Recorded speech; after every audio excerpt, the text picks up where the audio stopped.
First and foremost, my priority is water. Thanks to grossly inadequate water capture and storage, less than 1% of rainwater that falls on this continent is captured and used. Nowhere is this infrastructure failure more acute than in the bush.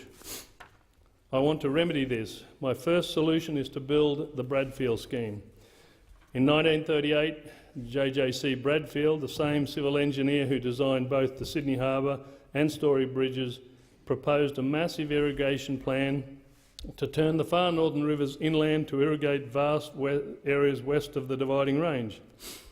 The scheme involved diverting water from the upper reaches of the Johnson, Tully, Herbert and Burdekin rivers, which, fed by the annual monsoon, currently flow out into the ocean. Envisaged was the construction of a series of massive dams in north and western Queensland.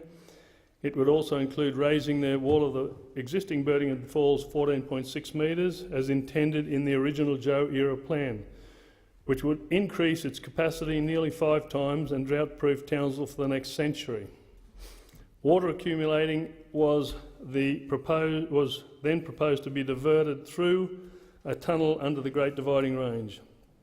When completed, the Bradfield Scheme would be the greatest nation-building project this country has ever seen, totally dwarfing the Snowy Scheme, and would at a stroke ensure the prosperity of Australia for many generations to come. This would provide employment for many tens of thousands of people, and not only ensure our own food requirements are met, but would also provide food for many hundreds of thousands in other countries as well.